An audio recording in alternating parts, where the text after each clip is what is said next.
Olá pessoal, eu sou Ítalo Wallenberg, estamos em mais uma edição do Conserve a Verdade. Hoje eu converso com o Alisson Nogueira, ele é profissional de educação física e também personal trainer aqui em Campina. A nossa pauta de hoje é sobre prevenção, tratamento e recuperação da Covid, porque atividade física é uma forte arma contra o vírus chinês. Alisson, muito obrigado aí por ter aceitado o convite. Boa noite, Ítalo. Primeiramente, sou eu que agradeço aí a oportunidade da gente poder conversar um pouquinho sobre esse tema que está tão latente aí, sobre a importância da atividade física no combate à infecção por coronavírus aí. Vamos lá, Vamos conversar. lá. Alisson, me primeiro me tenta elucidar uma dúvida sobre a diferença entre atividade física e exercício físico. Isso é uma dúvida de muita gente, Ítalo, e é interessante a gente falar isso porque todo mundo fala muito da importância da atividade física. De fato, a atividade física é muito, muito importante. Mas a atividade física, conceitualmente, é todo tipo de movimento, né? Todo tipo de atividade que você saia do repouso. Então, se você varre uma casa, sobe uma escada, passeia com um cachorro, vai lavar o carro, tudo isso pode ser considerado atividade física. O que diferencia a atividade física do exercício é porque o exercício ele tem foco, ele tem meta, ele tem um objetivo, ele é planejado para um fim específico, né? Ele é programado e sempre vai ter um objetivo de se atingir com um exercício físico. Então, a partir do exercício, a gente consegue buscar resultados que, nesse tema que a gente está tratando hoje aqui, seria um foco especificamente em fortalecer o sistema imunológico. Certo. Agora, me elucida outra questão, Alisson. Por que a atividade física, no seu ponto de vista, obviamente, por que a atividade física deveria ser vista como essencial durante a pandemia? Foi muito discutido isso, inclusive no início, né, no mês de março, abril ali do ano passado, sobre a essencialidade de alguns serviços, alguns setores. E aí me parece que no início, no start da pandemia aqui no Brasil, as academias e outros centros de saúde foram deixados de lado, né, não essenciais. Então explica aí por que a atividade física é essencial. Na verdade, o que a gente viu foi uma celeuma de discurso paradoxo, né? Porque muito se falou em importância da atividade física, todo dia a gente vê nos jornais, na internet, na televisão, no rádio, falando sobre a importância da atividade física e parece que ficou como que um clichê. Só que na hora que a gente precisou tratar a atividade física como uma ferramenta importante aí de saúde pública, as decisões políticas, né, acabaram por vetar a população de poder se exercitar, de poder fazer suas atividades, tanto em locais privados, né, fechados, como em locais abertos, como parques e pistas de corrida ou de caminhada. Então, acaba que, quando a gente fala em atividade física como essencial, hoje é lei, né, é lei estadual, inclusive, foi aprovado, inclusive, agora há poucos dias pelo governo federal também, a essencialidade da atividade física. Isso. A gente consegue trazer a atividade física para o que ela de fato mereça ser tratada, que talvez o mecanismo mais barato, né, de se trazer, de se melhorar os índices de saúde da sociedade como um todo, a partir de uma prática que é inata ao ser humano. Outra pergunta, Alisson, bem comum, que a gente escuta por aí, por que é importante manter-se ativo durante a crise de Covid, durante a pandemia, e como alcançar esse objetivo e de que maneira você deveria seguir, né, com esse objetivo. Uma pergunta interessante. Na verdade, a gente tem tido aí nos últimos anos, principalmente nos últimos meses, uma produção científica enorme em torno da importância da atividade física no fortalecimento do sistema imune, né? Então, várias evidências mundo afora têm mostrado que a pessoa que pratica atividade física, exercício físico regularmente, ela tem um sistema imunológico com maiores condições de se defender de infecções virais, por exemplo. Então, quando você pratica um exercício físico de forma, né, regular, você aumenta a quantidade de umas células chamadas linfócitos T. Esses, esses linfócitos são as células que principalmente combatem a infecção do coronavírus quando a gente tem um primeiro contato com o vírus. Então, não só o aumento da quantidade de linfócitos T, mas a melhoria da função dessas células fazem com que, ao ter o contato com o vírus, muitas vezes você passe com sintomas despercebidos ou você não tem um agravamento da doença. E mesmo em pessoas que agravam o caso da Covid, que chegam a ser hospitalizadas, essas pessoas têm quase 3 vezes menos chance de ter um agravamento de chegar a um UTI e, ao chegar a um UTI, 2 vezes menos chance de ir a óbito, por exemplo. Entendi. Olha só, eu separei aqui alguns dados do governo do estado para a gente dar uma olhada. Alisson, está aqui aparecendo na tela, certo? Aqui, proporção de óbitos confirmados segundo comorbidades e fatores de risco, né? A gente falava sobre problemas cardíacos, sobre hipertensão também, né? Que é justamente aí a primeira doença que mais pessoas que morreram tinham, são as chamadas comorbidades. Cardiopatas também é o segundo, diabetes e obesidade são as 4 mais, né? Também temos doenças respiratórias, doenças neurológicas, doenças renal, tabagismo e neoplasma. Tudo isso que você acabou de falar, Alisson, tem a ver com a prevenção a esse tipo de comorbidade, né? Você praticar uma atividade física, porque aí você não estaria no público de risco, não é verdade? Sim, confirmo. Só um dado interessante que eu queria trazer para quem está assistindo aqui a gente, Ítalo, é que agora há pouco, em 2021, saiu um estudo feito com mais de 48 mil adultos, né, que tiveram Covid, e mostrou-se que esses fatores de risco são importantes sim no agravamento da doença, como no caso a hipertensão, a cardiopatia, a diabetes, o tabagismo, mas dentre todos os fatores de risco elencados, foi-se colocado os 3 principais fatores que levam a pessoa a agravar a doença.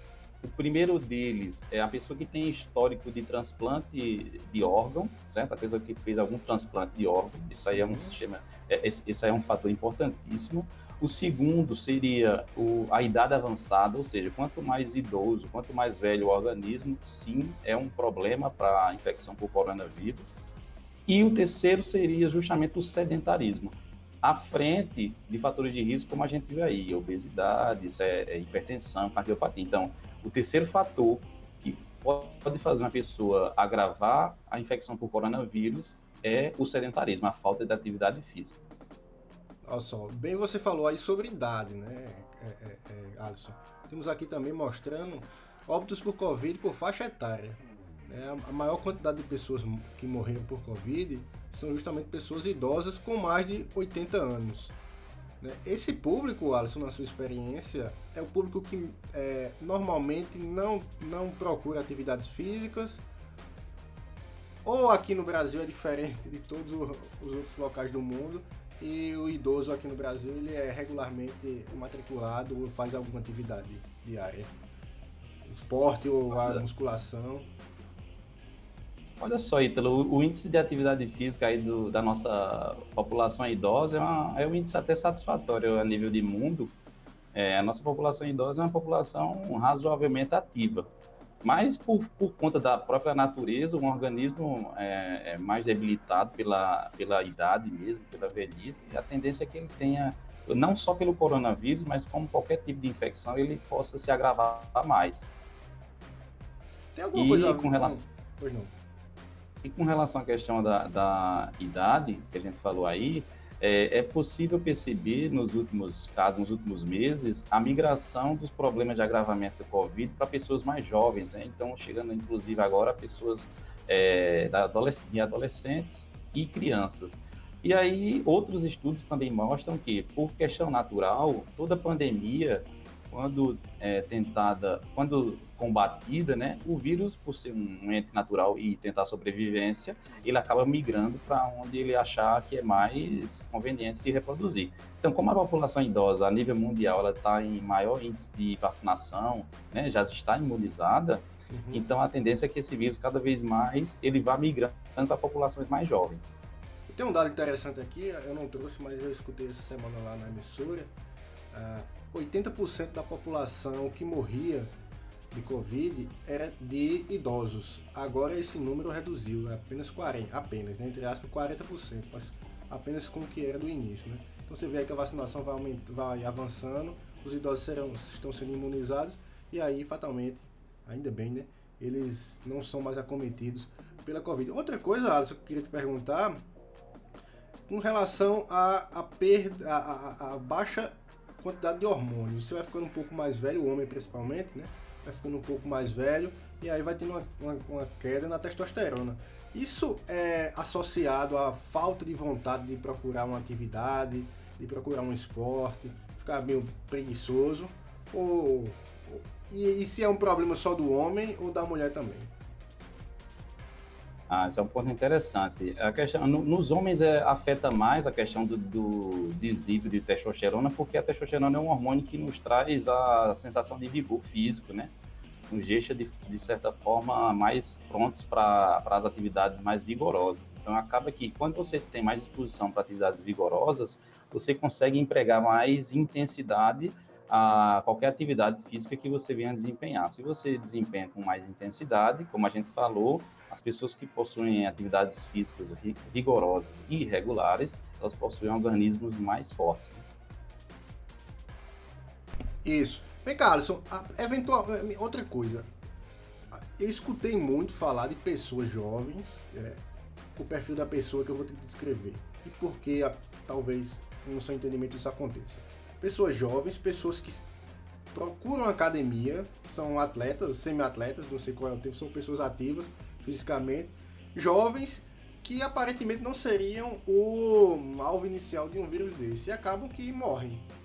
É uma fatalidade, o cara normalmente a pessoa pode ter uma doença ali escondida e ele não sabe, ou é só uma fatalidade mesmo, acontece dentro da estatística completa, é um caso isolado. Eu não posso te precisar que seja uma fatalidade, mas se você, em termos estatísticos, essas mortes em pessoas fisicamente ativas ou atletas, elas acontecem em um grau de escala irrisória, desconsiderável estatisticamente, muito possivelmente por situações genéticas, né, que pré-existentes, pessoas que a gente tem uma ideia que atletas são pessoas saudáveis e nem sempre são assim. Corpos esculturais não representam necessariamente bom estado de saúde. Sabe-se lá como se consegue atingir esse picô e, de certa forma, quais as consequências para poder se chegar a um patamar físico invejável, né, estético. Entendi. Alisson, recuperação pós-Covid. Depois daqueles dias, né, quando você está clinicamente curado, né, tem um espaço de tempo aí, acho que o entendimento são 14 dias. Depois desses 14 dias, quais os primeiros passos para voltar aí a ter uma atividade, aos exercícios físicos, aos esportes? Ou o cara pode ir na doida mesmo? Tô curado 15 dias agora, vou jogar minha bolinha ali. Na doida nunca, na doida a gente não pode difundir, não. A infecção ela acontece, como você fala aí, na faixa de 14 dias. Os 9 primeiros dias, geralmente, eles têm sintomas muito parecidos com sintomas de resfriado ou de gripe, e a fase de principal atenção gera do 10º ao 14º dia, que é considerada a fase inflamatória, onde se acomete principalmente os pulmões e o sistema cardíaco, o sistema cardiovascular. Então, do 10º ao 14º dia, dependendo do agravamento da infecção que você teve, se você foi hospitalizado, se não foi, se perdeu capacidade respiratória, você deve procurar um especialista pneumologista e um cardiologista antes de voltar a fazer qualquer tipo de atividade física e, principalmente, ser orientado por um profissional de educação física, se liberado para voltar. Porque o que tem se mostrado também é que, após a infecção, pessoas que tiveram quadros agravados da Covid, elas possuem lesões pulmonares consideráveis e lesões do músculo cardíaco também, desenvolvendo, inclusive, assintomáticos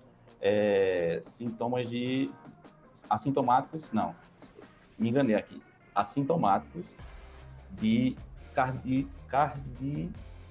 miocardite. Eu enganchei aqui um pouquinho, mas seria fissuras na parede do coração que podem gerar problemas, um determinado esforço que você faça de forma intensa.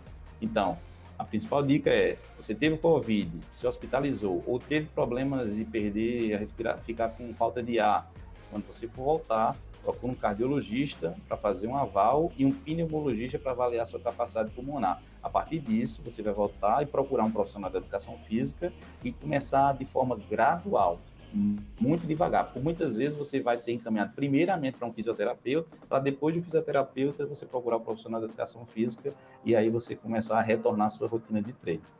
Olha, se durante a infecção dos 14 dias a recomendação é repouso total, você pode fazer alguma coisa, uma caminhada, isoladamente, se for possível, ou a recomendação é ficar isolado mesmo, sem nenhum tipo de atividade? As orientações durante o período da infecção aguda, né, é interessante que você permaneça em repouso, porque o exercício físico, né, quando você promove exercício físico, qualquer tipo de esforço, você gera uma resposta fisiológica posterior, que é o sistema imunológico começa a se distrair para recuperar os tecidos que foram, de certa forma, utilizados ou danificados pela aquela atividade física, e acaba que você deixa de manter o sistema imunológico, especialmente com a atenção na infecção pelo vírus, para poder regenerar aquilo que você causou com o exercício. Então, a recomendação é que você, durante a fase da doença, mantenha o máximo de repouso possível e siga as orientações médicas. Qual é a importância de procurar um profissional de educação física quando você começa a ter a ideia de praticar um esporte? A importância é tremenda pelo fato de que o profissional, ao ter o primeiro contato com você, ele vai fazer uma anamnese, vai lhe fazer um monte de perguntas, a partir dessas perguntas, ele vai traçar uma estratégia de avaliação física. Essa avaliação vai trazer informações quantitativas e qualitativas sobre esse aluno, para poder ele traçar um planejamento de treino. Dentro da periodização, ele vai estabelecer metas de curto, médio e longo prazo, e aí, de forma programada, você vai ver uma evolução bem consistente. Alisson, meu irmão, muito obrigado por participar do nosso colóquio aqui, né, desse capítulo. É o segundo capítulo, o primeiro eu fiz com o Helder Brito, esse é o segundo. O Conserva a Verdade tenta procurar regionalizar aqui algumas informações, né? Nós estamos aqui em Campina Grande, na Paraíba, e a gente tenta trazer a situação aqui para o entendimento local. Muito obrigado por ter participado, certo? Qualquer consideração final aí, fica à vontade. Eu que agradeço, Ítalo, a oportunidade de a gente poder trazer um pouquinho aí de conhecimento diante de um cenário de tantas informações confusas, né? Onde muitas vezes a gente escuta que não há saída, não tem, a única coisa que se pode fazer é se esconder debaixo do tapete e ficar preso em casa. Na verdade, as pessoas, acho que o pior dessa pandemia foi ter deixado uma sensação de terror na cabeça das pessoas, e as pessoas têm tido, de certa forma, um receio de voltar à sua vida normal. E, graças a Deus, os números estão ajudando aí, né? Já estão entrando num declínio e estão trazendo de volta a confiança do pessoal para poder começar a voltar e voltar a fazer as atividades físicas e, principalmente, com muita segurança. Então, quem está aí assistindo a gente agora, traça suas metas aí de exercício físico. Se você não praticava antes da pandemia, é hora de começar. Você viu a importância das pessoas que são ativas nesse momento. E aí, bola para frente agora, que a gente tem muita coisa ainda para poder correr atrás. Eu agradeço de novo o Ítalo, e aí, precisando da gente, a gente volta aqui e trata sobre outros assuntos. Valeu. Valeu, Alisson. Bom, esse é o Conserva a Verdade, como eu falei, eu sou Ítalo Hollenberg, sou aqui de Campina Grande, na Paraíba. Se você quiser me ajudar, nós fazemos aqui uma ideia de um jornalismo independente precisa de auxílio de vocês é que constroem o programa junto comigo, mandem ideias aí, comentem alguma coisa, pegue o link deste vídeo, bota no grupo da sua tia, a tia do Zap, do seu pai, da família, dos parentes longe, dos colegas de aula, faz aí, dá uma ajudada na gente, difundindo aí o link do programa, e o melhor, você pode assinar também, né, bota o dedinho lá no sininho, e assina o canal, que vai ajudar bastante a gente. Muito obrigado, pessoal. Até a próxima.